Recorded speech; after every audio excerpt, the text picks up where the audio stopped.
Every time I get to cook here at Harrington House, I reflect on the man that lived here.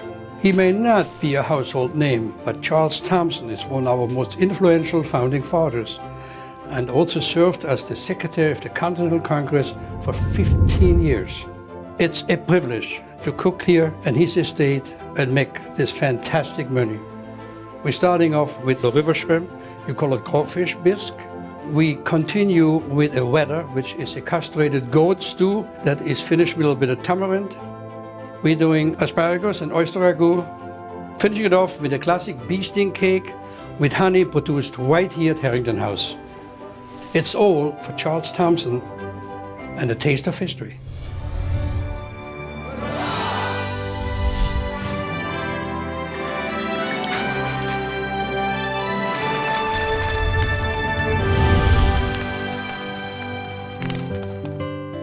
The soup has several steps. First, we're making a base stock, then we strain the stock, and then we're finishing it. So let's get started. You want to get river shrimp or crawfish. Quite frankly, the smaller, the better. The big old crawdaddies, as they call them, you don't want them. This is the flavor. For this recipe, only beautiful fresh butter would be used, and hot. You see the pan hot? Cognac. There is nothing but goodness in this particular recipe. We let this cognac simmer down while I get the rest of the preparation in there. And what goes in there is some shallots, coarse cut for that. Green onions, just chop the bottom off. I don't want the green part on it, could be too bitter. I have some peppercorns, bay leaf. And now this goes in the crawfish. Now it gets white wine. You could also make a fish stock and add it into it, but there's so much flavor in the crawfish you don't really need it. I'm going to add a little bit of milk. When making this recipe, it's kind of like making a lobster bisque. After about 30 to 45 minutes, you want to get all the flavors from the crawfish out which you got. Now I'm going to just strain it into a separate pot. The flavors of that is like, it comes right through the thyme, the cognac, the crawfish. So the beurre Meunier, which is half all-purpose flour and half butter, equal parts. So you're going to whisk it under. And like I said, you want to do little at a time. You can always add, but you can never take away. And this is to thicken it. All right. Back on the fire. Not for long at all. The color is just absolutely beautiful. Fresh thyme I pulled. It's a serious bisque here. Look at that, perfect consistency. It don't get better. Perfect, oh. Just perfect, oh yeah. It don't get better than that. So now I want to add some of the crawfish tails that's already pulled from the cooked crawfish in there. A little bit of heavy cream. I gotta give it a taste, making sure that it's okay. Oh, that is some serious soup. Hannah Glass, I used your recipe right here in Charles Thomson's kitchen. What a combination. A little sprig of parsley on top.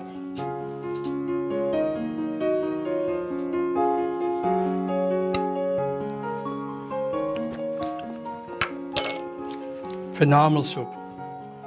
What a fantastic way to start off a meal.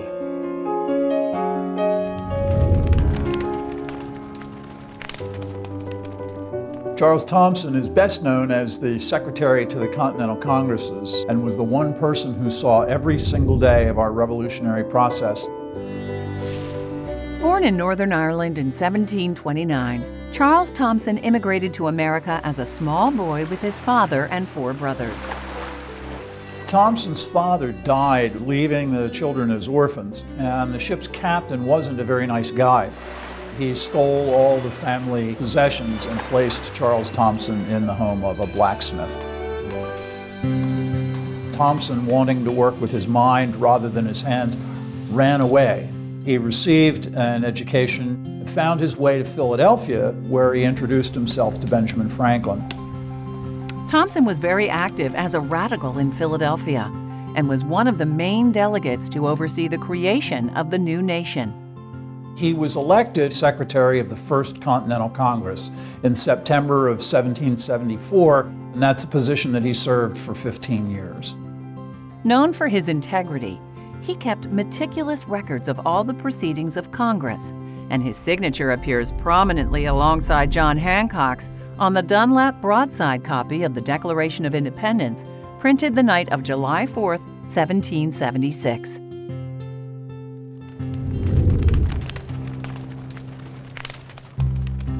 I don't know how many times goat, or for that matter, wether, would have been served here at the estate, but I'm sure it was often served, and he was quite interested in castrating his goats, because when you castrate the goats, it gets fatter, just much more flavor.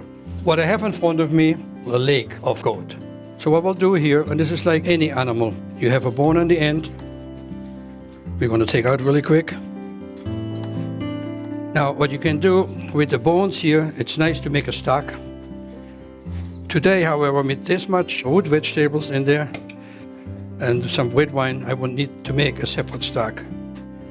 The interesting ingredients I have today that I found with a lot of surprise is I'm using tamarind in the stew. So it has a little curry, a little tamarind into it. All you want to do is you want to take off the shank, because the shank wouldn't be good for that, be kind of too tough. There we go.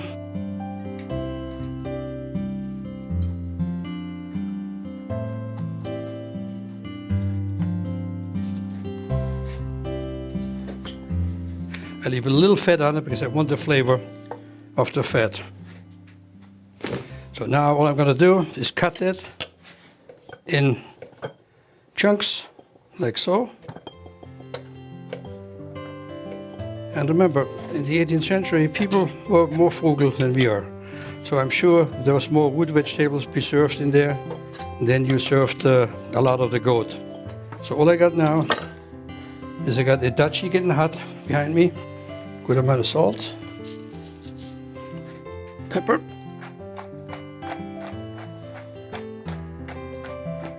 put a little bit of oil in it, and the meat to follow.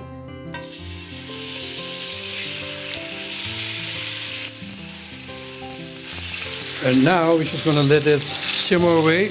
I don't want to get it too much heat, just a tad. Then I'm going to add all the root vegetables into it. I have celeriac, rutabaga, carrots, parsnip, onions, celeriac, rutabaga, parsnip, carrot, garlic, onion,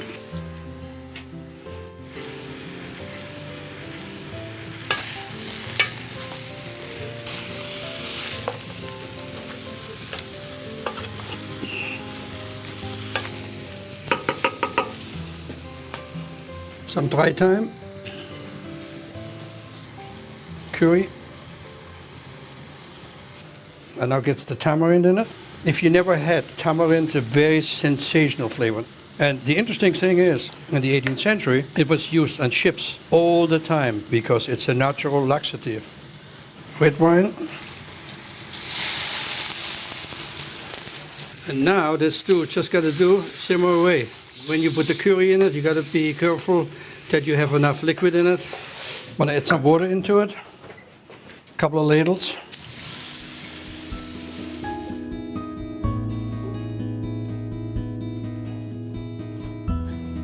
My goat stew. Oh yeah. Oh, that is beautiful. The combination of the curry and the tamarind in there, sensational flavor. Obviously, the meat itself was the best already you can get your hands on. Really nice. Charles Thomson, principal designer of the Great Seal of the United States.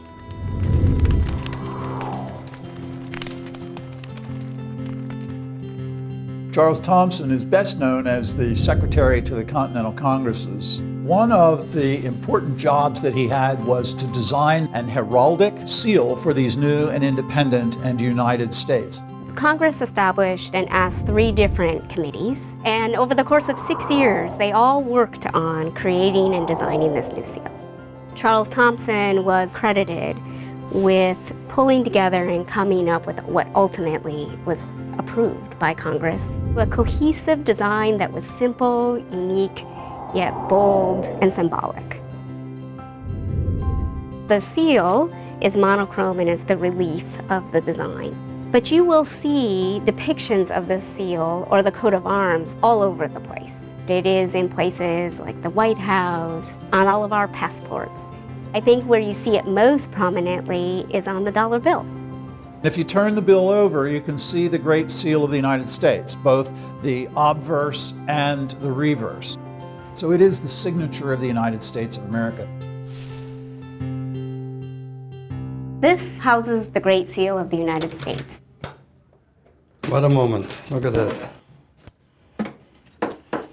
We use it about 3,000 times a year on different types of documents, commissions, treaties, as well as letters of credence and recall that are presented by our ambassadors going overseas to foreign heads of state. This is a very significant document when it gets sealed from here. It's just not... It absolutely is. This is the only Great Seal of the United States. That is it. This is it. It is very much controlled in terms of not only access, but who can use it. And look at this beautiful document. Before we seal a commission like this, it's signed by the President and countersigned by the Secretary of State. And then we affix this scalloped piece right here. This is actually what will get the seal impressed upon it.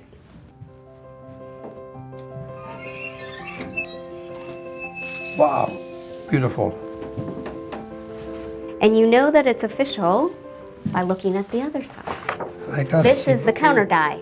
You'll see it on both sides. It really proves that it is the actual Great Seal of the United States. That's right, it shows that it's official. Thank you for showing me, and now you all know it, for a taste of history.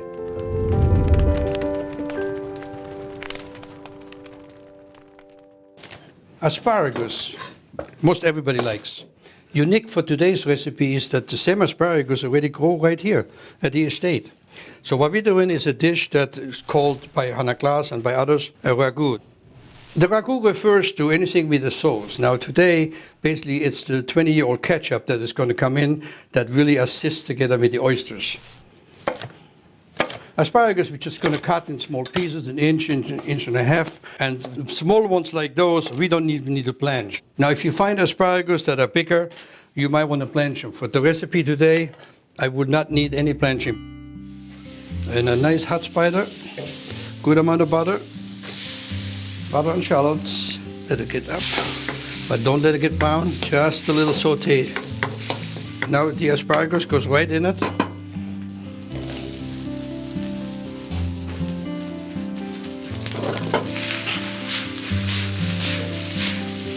You want to saute it a little bit, it's almost like a version of a stir fry. Oysters were precious, and quite frankly, they're not far away from the Delaware to come up here. Matter of fact, some of the best oysters would be even closer near Wilmington. Some of the best oyster beds were right there, so then it would easy travel up here to the estate. Matter of fact, the archaeologists tell me there was plenty oyster shells to be found. All I'm going to do quick here, cook the asparagus a little bit more, not much more, and put some salt in here.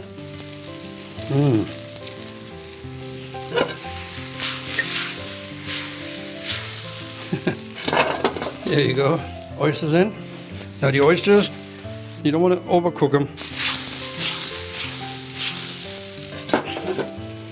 Beautiful. What you want to get when the oysters just starting to curl and the outside it's ready. So they're nice and juicy inside and kind of warm.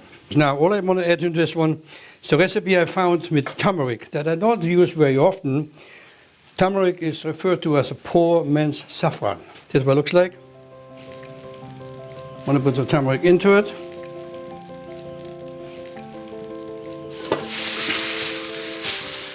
See how they come nice? A little bit more, just a tad more. This is the ketchup that ages up to 20 years, a recipe I found in Malaysia. And ironically, Hannah Glass in her book used the same recipe, so now you want to add a little bit.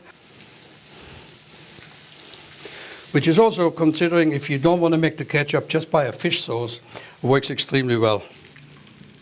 Chive and some parsley, saute it up, and we're done.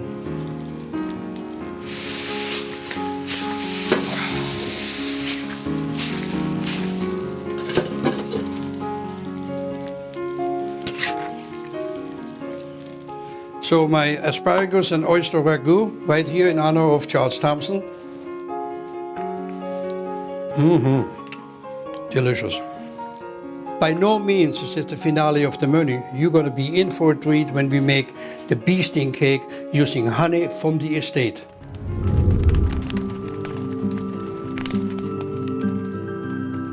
Honey is one of my favorite ingredients in 18th century cooking.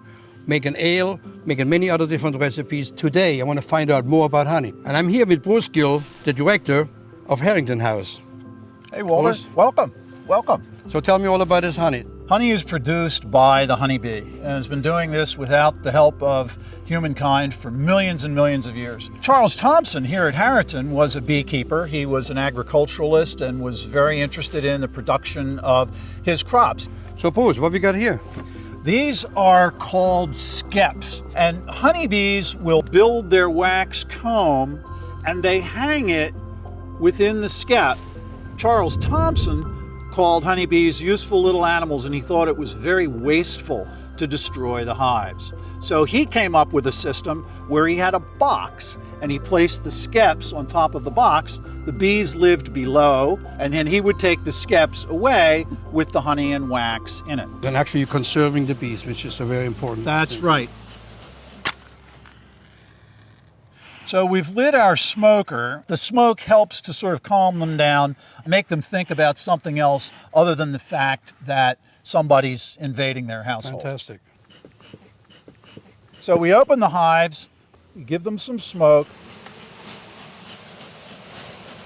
and I'm going to pull a frame that's full of honey. Oh yeah. You see the glistening honey. Beautiful. Okay, what we're doing here, Walter, is cutting the cappings, the wax cappings, off of the cells of honey. We just need a few more in there. We can turn the extractor on, and it will spin the honey out of the frames. Here it comes.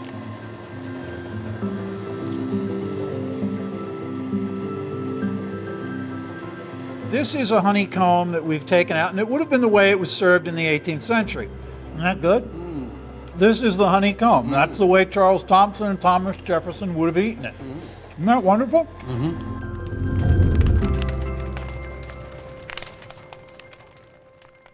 Diana, I see you're already at it. That's right, just getting a little bit of a head start here. This is Diana, my pastry chef at the City Tavern, and working with me on A Taste of History.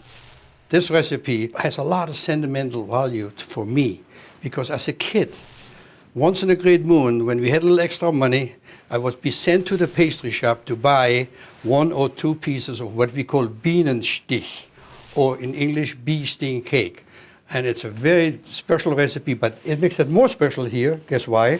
Because we get to use the honey that's produced right here at the Charles Thomson's estate. That's right. First, we've got our cream in the bowl, just a little bit of warm milk to get our yeast going. Of course, bee sting being yeasted cake. We have dry yeast here. You can use fresh, but for this recipe it works really well. It's very quick. 5 tablespoons of sugar to help the yeast get started. Grab our wooden spoon here. Just stir it together. The active yeast doesn't need any time to sit, so you can keep going right away with the recipe, which is great. Just want to make sure that you don't have any clumps of yeast. Then many times I get emails and people ask me, do you have to use active dry yeast, or you could use any kind of yeast? You absolutely can. There are 3 main kinds: the active dry, the fresh yeast cake, and then a middle ground, which is not quick rising but dry still. And those conversions should be on whatever package you're buying of yeast. We have 3 cups of all-purpose flour. Straight into. Important to use all-purpose, not cake flour. That's right. Cake flour would be far too light. We're also going to add just a pinch of salt. This is about half a teaspoon. And we're going to get that in and just mixed until the flour is absorbed. And, there's a little bit of a lengthy process to this But it's a cake, straightforward yeast dough, so kind of. You're absolutely right. Almost there. We have our soft butter, 4 right into it. tablespoons.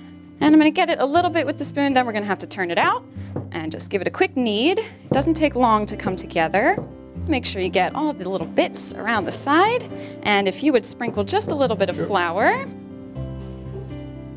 So just a little bit of a knead here. And just until it's together, you'll feel the elasticity start to build. As long as there's no clumps of flour in there, you are good to go. Beautiful. Okay, perfect. Just started to blister like that. That's exactly what you want. And we will put it back in the bowl and cover it with a cloth, set it in a warm place for 20 minutes until it's doubled in volume. Okay, we have our dough here doubled in size, nice and soft. That's excellent. 9x9 pan. This one is coated. I definitely recommend that for such a sticky topping. And very important, 9x9. Otherwise, the 9x9. recipe will not work. So we're just going to move this right into our pan and just press it out, making sure that it's nice and even and all the way into the corners. So this is perfect. We just have our parchment inside here so that when it's done, it makes it easier to lift out. You don't want to turn it over on the sticky topping because you might lose some of it in the process. So I'm going to put this on a warm spot. Correct, another warm spot. And while that is proofing, we will get the topping going and be ready to bake in no time. Fantastic. Okay, and chef, you have that butter that's been melting over the fire. Here we go. Wonderful. And to this, we will add 2/3 of a cup of honey. This is obviously the best part. Honey produced right here at Harrington House. It's perfect right here. Also, it's very important for this recipe to use a really high quality butter. Yes. I recommend a European butter or an Irish butter. Don't be cheap on the butter. Because the fewer ingredients you use, the more important it is that they are good quality. Okay, so we just need a splash of milk. If you'll give me just a dash. Perfect. Just a little dot. And we're going to return this to the fire, bring it to a simmer. Okay, we've got a good simmer on our butter and honey mixture. We're going to bring that back over. Here we go, be careful. Oh boy. A little hot. Okay, you're right, very warm. Going to move this into our bowl here so that we have enough room to add Here, almond. sliced almonds, my favorite. Just going to stir them together with the honey and butter, and the topping is just that simple. Ready to go. All right. Great. And here we go. Look at how nice. Beautiful, look at that. Just enough room for the topping, which is exactly what we want. And we have to be really gentle at this point because this dough is very soft and we have a little bit of a heavy topping here. So very gently brush this over, making sure you get an even coat of almonds. It's a lot of detail, but it's very simple. I think the simplicity of this dessert is what makes it so great. You are absolutely right. Perfect, I think we're ready for the oven. Let's get it in the oven. Let's do it. 325 degrees, 350 degrees, depending on your oven, for 45 minutes to an hour. You will notice that the top is perfectly golden brown. You really want a deep golden color with the honey and the almonds, and a toothpick inserted will come out clean. Now we're going to let this cool, completely cool, room temperature. Now our handles come in handy, and we're just going to lift it right out of there. Excellent. And we're just going to slice and fillet. That's all that's left to it. Give it a nice, even slice. Okay. So you could just use a spatula. I prefer a pastry bag. Makes things a little bit easier. Get our pastry cream in there. And just make sure you use a pastry cream that's a little bit dense because the cake is also dense. It can squish out a bit on the sides. Gelatin or something like that works very well. Okay. So I'm just going to line the edge to make sure we have a nice, pretty edge.